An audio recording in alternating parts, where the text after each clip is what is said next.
Olá, amigos. Estamos retornando com o nosso programa Expressão Universitária da URI Erechim. E queremos novamente, assim como há poucos dias a gente falou, da Semana Universitária do Curso de Ciências Contábeis, que está completando 40 anos e que realizou, então, a Semana Acadêmica de 22 a 26 de setembro. O evento que marcou, novamente, repito, os 40 anos de criação do curso, proporcionou conferências relevantes sobre diversas temáticas: geopolítica, reforma tributária, oportunidades de negócios e investimentos e relações humanas. E é sobre esse último tema que nós vamos conversar no programa de hoje. Para isso, contamos com a presença da consultora Lívia Torquetti, que foi a conferencista que encerrou a programação da semana na quinta-feira. Bem-vinda e obrigado por ter aceitado, então, o nosso convite. Professora, relações humanas nos dias de hoje é sempre complicado, né? Sempre foi, mas eu acho que nos dias atuais é mais complicado ainda. Seja no nosso ambiente, seja no ambiente brasileiro, seja no ambiente mundial. E as notícias que o digam aí, que nós vemos todos os dias. Mas aonde que nós podemos chegar? Que problemas realmente estão ocorrendo e por que está tão complicado assim trabalhar com pessoas? Bem-vinda, então, novamente. Muito obrigada. É um prazer estar aqui com vocês. É um prazer estar em Erechim. Eu que sou mineira e os mineiros gostam de receber bem, me senti extremamente muito bem acolhida e muito bem recebida. É um prazer. E é um prazer também falar de habilidades humanas, né? Enquanto a gente pensa tanto em desenvolvimento tecnológico e falamos tanto sobre tecnologia, qual o valor de nós que estamos aqui no mercado de trabalho atualmente diante de tantos desafios, né? Quando nós pensamos sobre habilidades humanas, é preciso pensar daquelas que às vezes nós ignoramos com o passar do tempo, né? Eu me formei em administração de empresas em 1999, já tem alguns anos. E quando eu me formei, era muito importante que tecnicamente nós fôssemos muito consistentes, e ainda continua sendo. Assim que eu saí da universidade, o conceito de chefe, de ser um bom chefe, era ser duro, ser firme e ser extremamente consistente tecnicamente. Esses elementos ainda são importantes, mas um elemento se tornou cada vez mais importante: a nossa capacidade de adaptação. A capacidade de adaptação é uma capacidade humana, mas que nós adultos às vezes negligenciamos, porque a gente se relaciona cada vez mais enquanto adultos com as nossas certezas. Então, eu diria para você, para a gente começar a nossa conversa, por onde anda a nossa capacidade de perguntar o que sabemos, o que gostaríamos de saber e o que não sabemos. A nossa capacidade de adaptação é central para esse momento em que nós vivemos. Nós já vamos dar sequência, então, ao nosso papo aí a respeito desse assunto. Eu quero também comunicar apresentar aqui novamente o coordenador dessa semana universitária, que é o professor Aldecir José Teodoro, e que gentilmente proporcionou a vinda aí da nossa convidada no dia de hoje. E existe uma razão especial para a presença da professora nesta semana universitária. Nos explica aí, a gente estava falando fora do programa a respeito disso e é importante que o senhor fale a respeito disso para os nossos telespectadores. Muito bem, obrigado, Ademar, professora Lívia, obrigado por ter aceitado o nosso convite, né? Nós viemos trabalhando durante a semana, né, como o Ademar informou, várias temáticas, né? E a gente procurou trazer, tá, na noite que encerrou, né, a noite passada, que encerrou a nossa parte de conferências, a parte voltada ao aspecto humano. Por quê? Porque essa é uma das competências que nós entendemos como essencial hoje dentro do ambiente da contabilidade. O contador deixou de ser aquele escriturário que por vários anos foi aquele que fazia basicamente o trabalho de atender legislação, atender obrigações acessórias. Hoje ele está presente e ele precisa estar presente junto com os gestores, nas tomadas de decisões, nos planejamentos da empresa, curto, médio e longo prazo, E no planejamento, né, precisa esse olhar do contador no aspecto de que dele delinear os números, a parte financeira, mas também contribuir, tá, com a questão humana. Porque para você ter um crescimento dentro de uma empresa, você vai precisar de pessoas. E esse olhar, dentro desse contexto, nós entendemos enquanto curso, que é extremamente importante habilitar o nosso aluno, o nosso acadêmico, né, também com essas competências. Né? O professor Aldecir fala da área de contabilidade, mas nós precisamos de boas relações humanas em todas as áreas, né, professora? Não tem a menor dúvida. Não Se tem a menor queremos um mundo um pouquinho melhor, né? Sim, com certeza. Voltando ainda para quando eu me formei, porque eu acho que o futuro é antigo. Ele vai sendo formado à medida que a gente vive e tem elementos que a gente viveu no início da nossa carreira que continuam sendo importantes de formas diferentes. Quando eu saí da universidade, tinha um pensamento que eu tinha que me garantir. O chefe era aquele que eu me garanto, né? E hoje a gente sabe que a gente não consegue fazer nada sozinho diante dos desafios que vivemos. Os desafios são complexos. Então nós nos garantimos. Para a gente ser uma equipe, a gente precisa usufruir da inteligência coletiva e também das diferenças coletivas. Quem somos nós quando nós trabalhamos juntos? Qual o saber que eu não tenho, que o professor Aldecir tem, que você tem? Como que nós transitamos entre os diferentes saberes? Eu, por exemplo, sou uma pessoa que aprendo muito através de ideias e de conversas. A gente chama de um aprendizado mais confluente. Eu faço a conexão de vários pontos para eu conseguir trazer as minhas ideias, para eu conseguir trazer o que eu penso.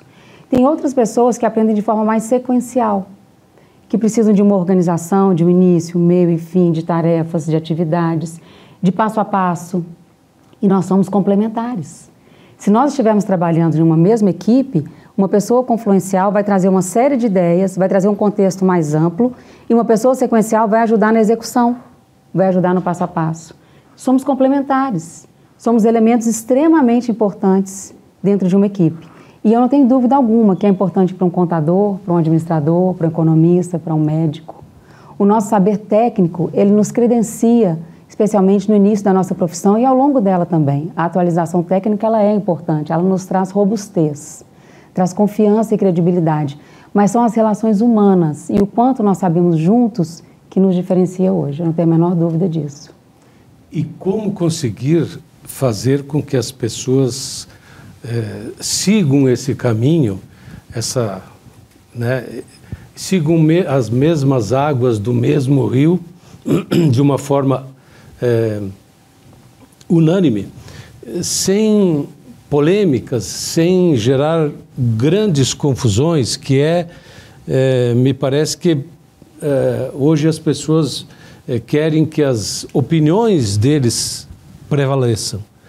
E sem fazer aquilo que a senhora falou de ouvir, de trabalhar em equipe, que me parece que, inclusive, essa deve ser uma tarefa do próprio curso, em trabalhar, em fazer com que o acadêmico se torne um profissional competente.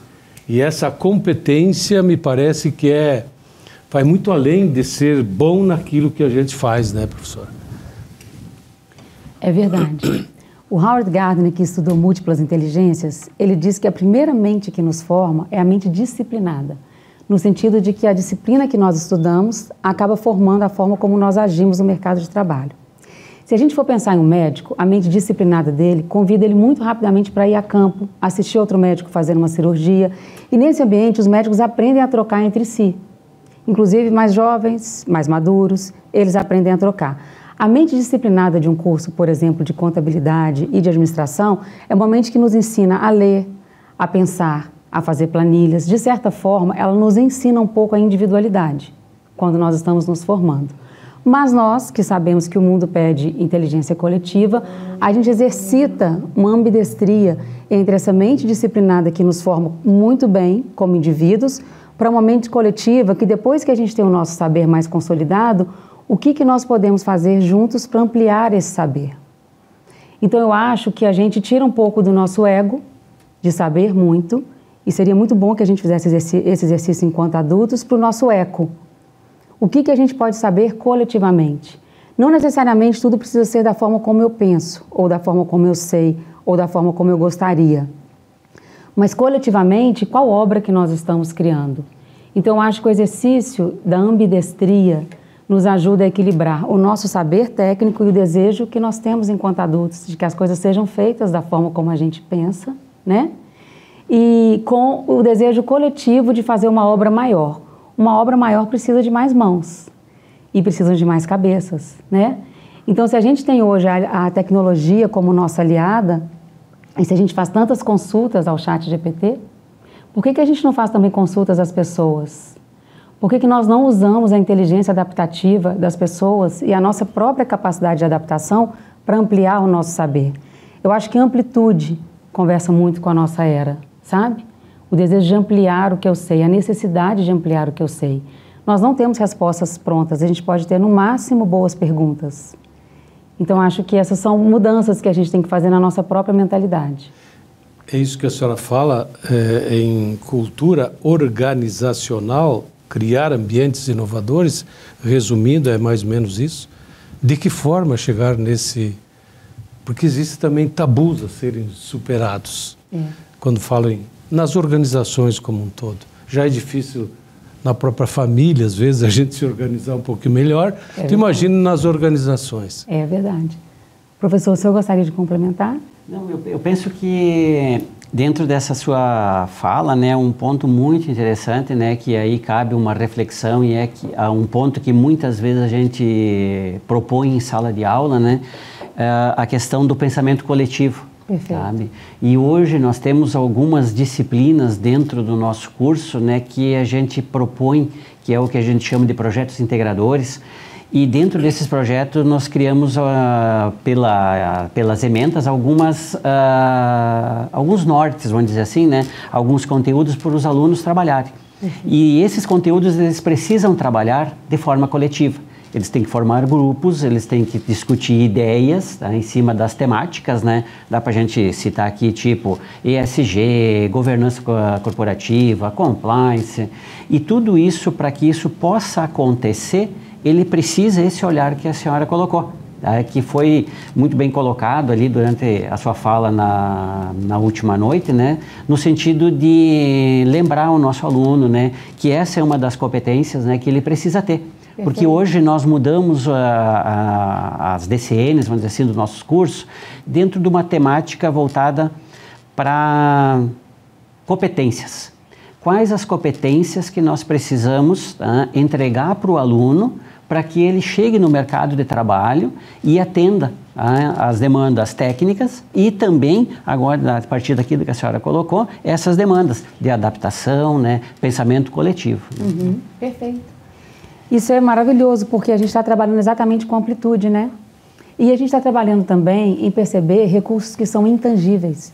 É muito fácil a gente perceber recursos tangíveis do nosso aprendizado, né? Como eu sei fazer uma planilha, como eu sei analisar um balanço, como eu sei trazer alguma coisa mais tangível mesmo relativa à minha profissão, certo? Verificar um número, enfim. Os dados são muito importantes, mas às vezes eles não sentem, né? Ao mesmo tempo que os dados não mentem, eles não sentem. Quando você traz essa transversalidade de um time fazendo um projeto junto, quantos recursos intangíveis a gente não tem ali de gestão do tempo, de comunicação, de capacidade de observação, de capacidade de conectar pontos, de pensamento crítico. Essas são todas competências importantes, capacidade de negociação para o futuro do trabalho. Quando o Fórum Econômico Mundial traz as habilidades humanas mais importantes para o futuro do trabalho, ele fala de comunicação, de pensamento crítico, capacidade de conectar pontos. São 3 habilidades humanas que precisam, inclusive, de pessoas e de repertório. Na era da tecnologia, nós precisamos mais de repertório do que nunca, porque a gente não pode entrar no piloto automático. Se nós fizermos tudo sem pensar, a gente não consegue conectar pontos que estão ao nosso redor. E nessa conexão de pontos e de ideias é que geralmente estão os cliques de soluções que nós precisamos. No seu material de apresentação, a senhora me chamou a atenção uma colocação que a senhora faz. A senhora fala que a principal matéria-prima do desenvolvimento humano é o erro. Como assim? Ou seja, eu posso continuar errando? Ou qual é o sentido dessa frase, professora? Muito bem. Nenhum de nós adultos quer errar. Concorda? Certamente. O erro conversa com a nossa percepção de autoeficácia, com a nossa autoconfiança e com a nossa velocidade. Nós adultos queremos ser cada vez mais velozes e certos. Não é uma questão de poder errar ou de querer errar, mas a aprendizagem, ela conversa com esticar ao limite máximo aquilo que a gente sabe. Não vamos fazer isso toda hora, né? Não vamos fazer isso toda hora. Mas sempre que possível, a gente vai encarar novas competências com a liberdade de uma criança. Tem um material que chama-se O Fosso da Aprendizagem, se a gente for traduzir literalmente. Quando a gente está no início dele, a gente fala, me dá esse desafio que eu gostaria de fazê-lo. Quando você está na metade dele, você quer entregar de volta. Você fala, opa, ele é mais difícil do que eu imaginei. E aí você passa por um fosso, porque você fala, ele é mais difícil do que eu imaginei e eu não vou conseguir sair daqui. Mas o nosso cérebro é a melhor máquina que nós temos, entre outras que temos no corpo humano e que são perfeitas. Ele começa a nos trazer soluções conscientes e inconscientes. Até quando a gente está dormindo, a gente consegue pensar em um problema, né? Então, o nosso cérebro começa a buscar novas rotas. Ele nunca viveu aquela situação, ele nunca passou por aquele problema e ele vai buscando novas soluções e a gente começa a sair pouco a pouco desse fosso. Então, não necessariamente o erro, a hesitação, a dúvida, aquele momento que você não sabe o que fazer, que você não sabe, lidar com esse desconforto temporariamente é um caminho para uma aprendizagem, para um conforto novo logo ali na frente. O professor Aldecir e seus colegas devem ouvir muito, né? Professor, aconteceu, o erro faz parte do ser humano, né? Tá, mas tu não veio aqui para errar, tu veio aqui para aprender, né? Então, como é que se desafia, o professor se defende disso, né? Porque às vezes é uma desculpa ou por uma prova mal sucedida ou algo do gênero, né? Eu costumo, de uma forma muito carinhosa, né, falar com os meus alunos, né, quando uma prova não atingiu aquele indicador esperado por ele, né, a gente, de uma forma muito carinhosa, diz para ele o seguinte, esse é o indicador, tá? Se nós precisamos estudar um pouco mais, né, ou até aqui é o suficiente, né? Então, normalmente, como a professora fala, o erro, ele nos traz como um sinalizador. Sim. Dentro da nossa contabilidade, que a gente trabalha muito, né, ele é um indicador. Tá? De daqui a um pouco você fazer dentro da empresa uma correção de rota, claro, uma mudança de mercado, uma mudança daqui a um pouco de gestão. Então, o erro, ele faz parte, gostei muito da sua colocação, né?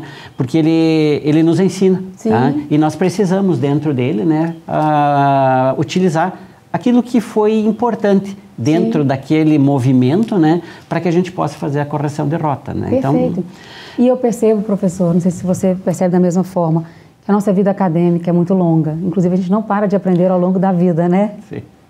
O Einstein falava, quando a gente para de aprender, a gente começa a morrer. Então, a gente vai aprendendo ao longo da vida. As nossas notas são fotos. A gente vive em um filme, né? Então, pode ser o retrato de um determinado momento. Eu não sei ainda seguir mais em relação àquela disciplina, em relação àquele conteúdo, ainda. Mas eu estou em aprendizado, né? Então, o filme da nossa vida acaba sendo maior. Quando a Carol Dweck foi pesquisar sobre mindset, na verdade, ela não sabia que ela ia pesquisar sobre a nossa mentalidade. A professora de Stanford que estuda sobre mentalidade, né? Ela gostaria de saber quem somos nós quando nós temos sucesso. Porque ela acredita que, às vezes, quando a gente é muito bom em uma disciplina, eu sou excelente em matemática, por exemplo. Se eu começo a ser muito desafiada em matemática e percebo que a minha nota não vai ser tão boa, a minha tendência é parar. Porque eu não quero comprometer aquela imagem positiva que eu tenho ou que eu mantive ao meu redor em relação à matemática. Então, quem nós somos quando nós temos sucesso, interessava a ela descobrir. E o que ela descobriu, através de montagens de quebra-cabeça, foi que as crianças que mais aprenderam a montar os quebra-cabeças difíceis durante o estudo dela, foram aquelas que ficaram com medo em determinado momento, mas aceitaram o medo como zona de aprendizagem, zona de crescimento e montaram quebra-cabeças mais difíceis. Aqueles que chegaram muito autoconfiantes antes, que conseguiram montar os mais difíceis e depois não quiseram se desafiar mais, eles não entraram na zona de aprendizagem e desenvolvimento. Eles quiseram preservar as competências que eles tinham. Então, perceber as nossas notas como indicadores em termos de foto e não em termos de filme, e não nos definirmos através delas, eu acho que é um elemento importante para a gente que precisa aprender coisas novas o tempo inteiro. Eu vou ter minha autoeficácia comprometida em algum momento, a minha nota não vai ser 10 o tempo inteiro, mas ela vai ser 5, sendo que no mês passado ela foi 3, ela vai ser 8, quando ela foi 5, enfim. A gente se perceber como pessoas em processo de evolução. E não temos vergonha disso, né? Aos 48 anos eu confesso que eu não tenho mais vergonha de aprender. Eu gosto de aprender. A gente está todo dia aprendendo, né? Especialmente para quem tem neto em casa, né? A gente aprende todo dia, se desafia todos os dias. Professora, eu não queria encerrar o nosso programa sem antes que a senhora deixasse um recado aí, enfim. A senhora fala de criar ambientes de trabalho inovadores e livres da mediocridade. Isso serve para o ambiente universitário, serve para o ambiente organizacional, serve para todos nós de uma forma ou outra. É difícil falar disso num momento como esse do mundo. Por que nós temos tantos líderes que puxam para trás, digamos assim? Os líderes não pensam mais um mundo melhor, parece que eles puxam para um mundo pior. Será que está faltando mais relações humanas?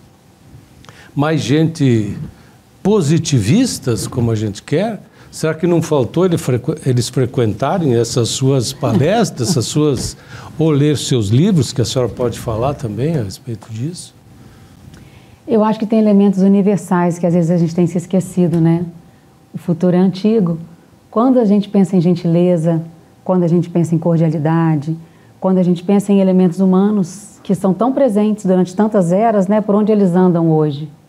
Eu acho que hoje a questão da competitividade, do poder econômico, o ego, né, a questão... Acima dos outros valores. Né, a questão de quanto eu sei, o quanto eu posso, parece dominar a cena internacional quando a gente olha para a questão de guerra, para a questão das disputas, né. As disputas não são necessariamente territoriais, mas elas são por conhecimento, né. Tem outras guerras que a gente tem visto acontecer mundo afora. Muitas narrativas políticas que nos colocam em campos separados, né? Quantas famílias não passaram por isso recentemente e ainda não estão passando?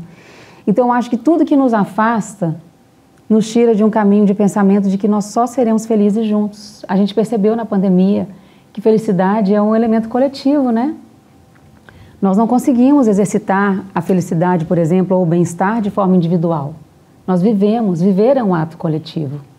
Então eu penso, quando eu falo sobre a mediocridade, eu falo sobre ambientes de trabalho que muitas vezes a gente tem uma relação harmoniosa, mas ela é falsa. Porque a gente convive muito bem, mas a gente não fala aquilo que a gente precisa falar uns para os outros.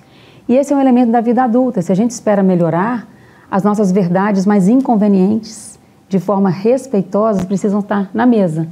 Porque se só verdades convenientes estiverem presentes entre nós, por onde vai andar o nosso interesse de melhoria?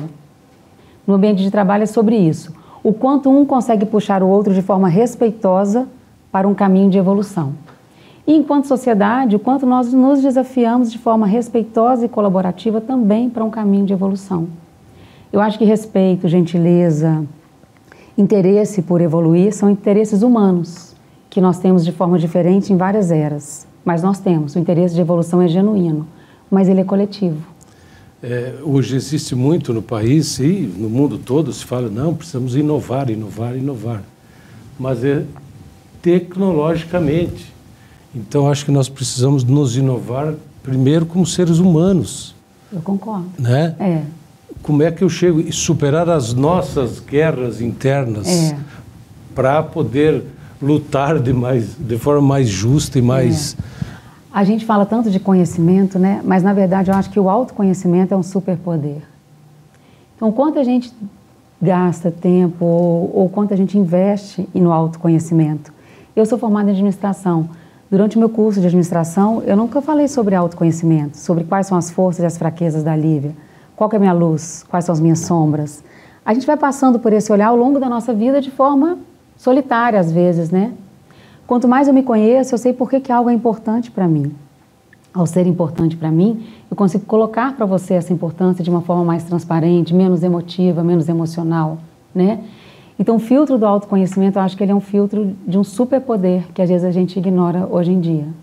E aonde buscar algum apoio da senhora, que já escreveu sobre isso, provavelmente? Eu escrevi sobre isso em um artigo, mas esse é um dos livros que eu gosto, ele fala do poder das competências ignoradas, entre outros. Primeiro que eu acho que repertório é rei. A gente precisa de repertório na nossa vida. Então, quanto mais a gente lê, quanto mais a gente conversa, quanto mais a gente pergunta, mais a gente abre janelas do nosso saber e do nosso autoconhecimento também. Esse é um autor que fala de como a gente às vezes busca tecnologia, busca se adaptar de forma técnica, mas esquece do poder da observação. O Chico Anísio falava isso de forma muito sutil. Ele fala assim, se o dentista entrar aqui hoje, ele vai olhar para os nossos dentes. Se um cabeleireiro entrar aqui agora, ele olha para o nosso cabelo. Se um alfaiate entrar nessa sala, ele olha para nossas roupas. Se um humorista entrar por essa porta, ele olha as nossas roupas, os nossos cabelos, os nossos dentes, porque ele quer observar como a gente senta, como a gente conversa, como a gente fala. Esse poder da observação também está presente aqui. O poder da comunicação. O contador é hoje o que ele sabe tecnicamente, o que ele é capaz de comunicar, com simplicidade, né? De uma forma que a empresa possa tomar as decisões, a comunicação a serviço da solução. O poder de conectar pontos, nós falamos aqui no início, o quanto eu consigo conectar pontos, perceber de forma transversal o impacto do meu projeto no seu projeto, certo? E por último, o livro traz também comentamos aqui, o poder da colaboração. Nós existimos de forma coletiva. Nós temos várias gerações trabalhando juntas hoje. Que maravilha! Cada geração tem sua força, seu nível de pensamento, o seu estilo de pensar, que possamos usufruir disso, possamos parar de competir, possamos colaborar, né? Que bom que a senhora trouxe a sua visão, a sua colaboração, o seu conhecimento aqui para a nossa Semana Universitária de Ciências Contábeis. Acredito, né, professor Aldecir, que a gente tenha, que vocês, principalmente, né, do curso de Ciências Contábeis, foram muito felizes em organizar essa programação, porque as palestras foram uma sequência, né, até a gente encerrar falando sobre relações humanas, que é uma coisa aparentemente trivial. Não é assim. Talvez muito mais importante do que isso. Sabes, Ademar e professora Lívia, a gente, quando construiu a nossa semana, né, esse tempo que a gente normalmente opta para dar uma pausa nos ensinamentos de conteúdos, a gente pensou, tá, juntamente com um grupo, né, não fui só eu, né, nós temos um grupo pensante ali, né, que a gente construiu essa semana e nós viemos desde março construindo essa semana, sabe? E a ideia foi alguma coisa dentro desta ideia que o Ademar colocou. E a senhora nos brindou na noite anterior, justamente assim, com um tema, tá, que a gente vem por vários momentos conversando em sala de aula. Tá? Eu trabalho com os alunos no primeiro semestre. Tá? Eu inicio com eles sem saber onde é que contabilidade está na vida deles. E a gente vai criando com eles, né, um ambiente até eles entenderem a função da contabilidade nos vários espaços que eles irão transitar. E um dos momentos que a gente conversa muito, né, é a questão da inteligência artificial. Sabe? E eu acredito que dentro da nossa fala de sala de aula e a sua fala desta noite anterior contribuiu no sentido de que a gente fala para eles que não haverá, tá? Não é a minha frase, né? Eu escutei essa frase numa fala que eu não me lembro exatamente o momento, não haverá inteligência artificial se não houver inteligência humana. E nós temos trabalhado muito isso, né? Porque a inteligência artificial para nós, dentro da técnica, ela melhorou muito e ela está melhorando os processos. Mas o nosso aluno, a gente tem trabalhado com ele muito esta relação. Por isso, desta última noite, trazer um tema que eles possam refletir essas competências que eles precisam ter enquanto pessoas. Porque, como a senhora falou num momento, né, o número da contabilidade é apenas um número. Ele vai precisar do olhar humano, tá, daquele número, porque aquele número pode ter impacto na vida das pessoas. Então, nós ficamos muito felizes da senhora ter participado, né, desse último encontro, né, que a gente teve com os alunos, porque trouxe tá, para nós aquilo que a gente vem dentro do nosso grupo de professores, que é o núcleo da contabilidade, né? Esse olhar humano, esse olhar de pessoa, esse olhar contributivo, esse olhar coletivo, né? Que muitas vezes o aluno não percebe que dentro de um projeto integrador tem esses detalhes que a senhora falou, os espaços, as ideias, e ele trabalhar isso de forma conjunta. Então, ficamos muito felizes com a sua fala, né? E eu imagino que dentro deste contexto, que traz um novo olhar para a contabilidade, para, como a gente diz, para os próximos 40 anos. Né? Muito bem, muito bom. Costumo dizer uma última coisa. Sim. Nem flexíveis, nem inflexíveis, nós somos humanos, né? Tem momentos que a gente vai conseguir ser mais flexível, tem momentos que nem tanto. Mas se nós estivermos abertos a isso, já é sempre um bom caminho, não é?